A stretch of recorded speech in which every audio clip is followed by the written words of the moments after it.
عرفات مدير مهرجان الجديدة للجديدة 24. شكرا سي نبيل. إذا مهرجان جوهرة يعود في دورته السادسة. هذه السنة الجديد هو أننا المهرجان يتزامن، الدورة السادسة تتزامن مع الاحتفال ديال مدينة الجديدة كلها ب100 سنة من الحداثة، يعني قرن من الحداثة اللي شهدت في مدينة الجديدة واحد النمو على جميع المستويات، على التعمير، على وفرضات ذاتها بحكمها ولات منافس كبير للقطب الاقتصادي ديال المغرب اللي هو الدار البيضاء، بحكم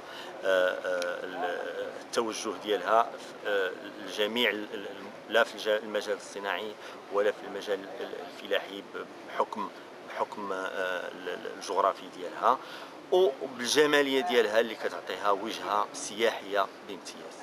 اذا الدوره السادسه من مهرجان جوهره تعود بنفس المنصات الموسيقيه ديال الجديده وازمور وبير جديد، اضافه الى الانشطه الموازيه اللي كيف ما كتعرفوا هي مواهب جوهره، اللي هي مباراة ديال الاكتشاف مواهب، مباراة وطنية لاكتشاف المواهب في ألوان موسيقية مختلفة، فضاء للأطفال بالمجان. عندنا المسرح، عروض مسرحية، عروض مسرح الشارع، عندنا واحد اكسبوزيسيون دار بلاستيك مع ألمع الفنانين التشكيليين، عندنا البيتش سوكر اللي غيكون واحد التورنوا، واحد دوري جهوي ديال الجديده وجهوي، واللي غيتبعوا دوري دولي بالشراكه مع الجمعيه ديال السي مصطفى الحداوي، اللي كل سنه كيساهم معنا في المهرجان بهذه التظاهره.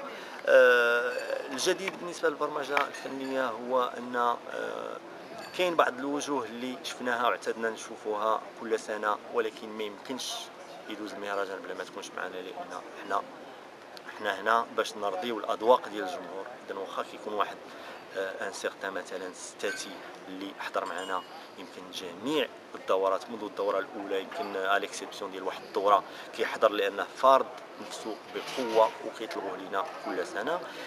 عندنا فنانين جدد اللي تمكنا انهم يكونوا تمكنا اننا نتصلوا بهم منذ شهر يناير باش نبلوكيو لاطات ديالهم، باش ما يكونوش في جولات عبر الخارج، كامثال السوبر ستار حاتم عمور اللي فرض المكانه ديالو كفنان مغربي خرج للعالميه والتألق على المجال العربي. نجاة رجوي اللي فنانه مقتدره اللي تبتدت ديالها بعد المشاركه الاخيره في البرنامج ذا فويس، ودائما الطبع ديالنا كنحافظوا عليه، وهذا هو اللون اللي كيبغيه لا الجمهور الجديده ولا ديال الدكاله ولا ديال المغرب اللي هو الشعبي، بحضور جميع رواد الاغنيه الشعبيه، ولاد البوعزاوي، داودي، الصنهاجي، ستاتي كيف ما قلت سابقا.